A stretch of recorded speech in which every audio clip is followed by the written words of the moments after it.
All right, here's a pro tip. The easiest way to get somebody interested in a series is like, you're like, man, I really hope, so and so checks this out, reads or watches this. The easiest way to get somebody into a series is to show them somebody that would qualify like as waifu or husbando material for them. Show them something like that you think you can catch their eye, and they'll check something out. Just because it's such a core pulling piece that it's just very difficult to resist when you get like really interested in a specific character. This chick, like Iori's sister, like she absolutely is like is gonna be the one for flexing this series.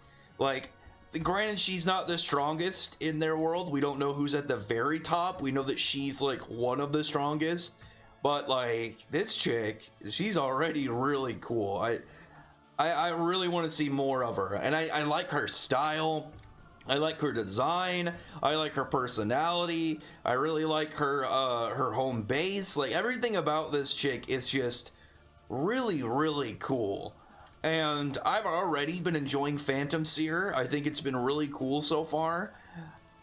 But at the same time, like, it just keeps getting better. Like last week's chapter, relatively nothing happened that I wanted to talk about. There wasn't anything for me to kind of being like, man, I really want to just kind of like discuss, this one. It was kind of more like a very, very calm setup. Whereas like this chapter was pretty wild and crazy.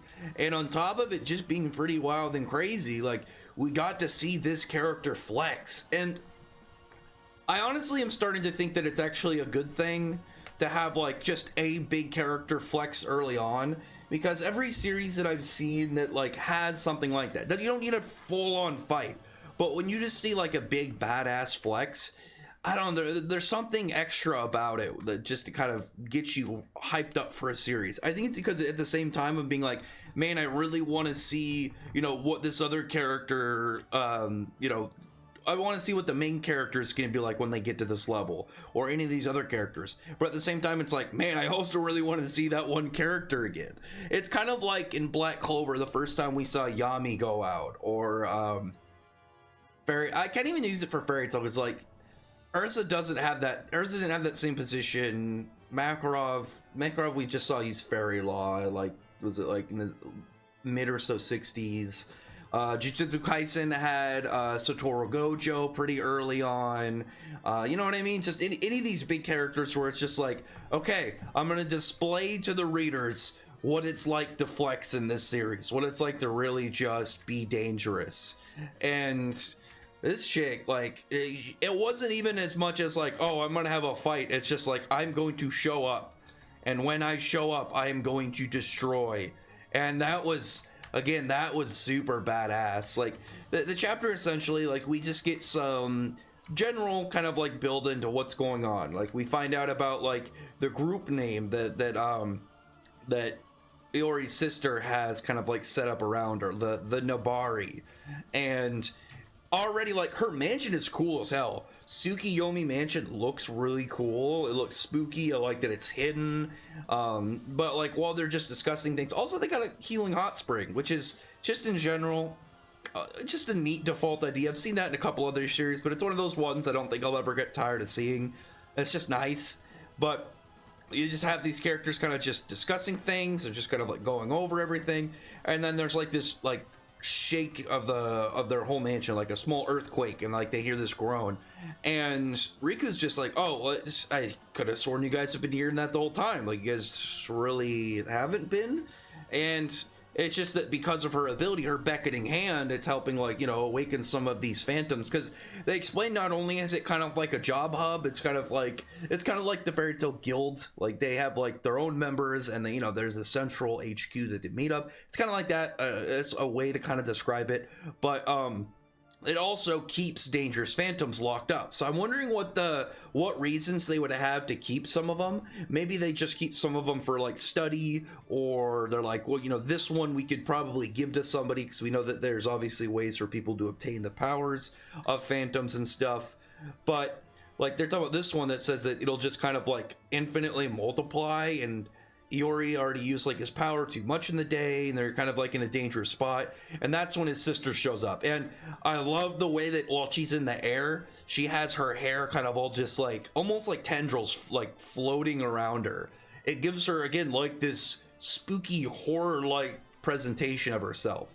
And I really wanted to know what her power was. Like, what is her phantom? What ability is she gonna pull out? And she has like this Sauron like style eye, you know, like the eye of the great Leviathan from Yu-Gi-Oh! Spooky, just nightmare creature. And it's just in the air. It's got like this kind of like dark shadowy crack around it.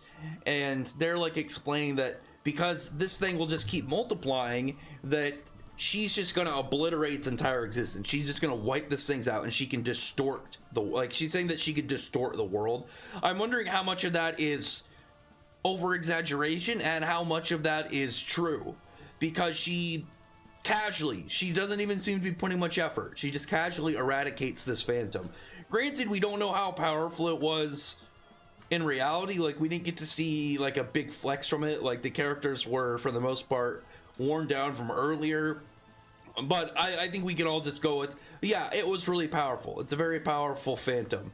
And here there, oh, my cat's in the way of the screen. I was like, I like to read the chapters as I go through them to review, just to kind of like make sure I don't miss anything. And one of my cats is directly in vision of one of the panels that I was specifically trying to look at. You're doing a good job. You can sit up here though.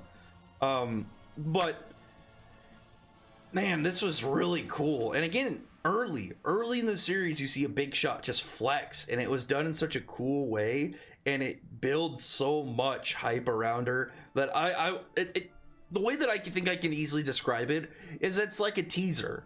It's just a big teaser, because now in my head, whenever I think about this series, say that like I decided to like, oh, I don't really like where it was going, I put it on break or something, but at the same time, always in my head, I'm gonna be thinking about like, I want to get back to seeing this chick do stuff. I want to see Iori's sister go out and flex more.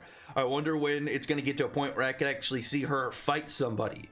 Like, she is one of those characters that she just is very alluring into the series.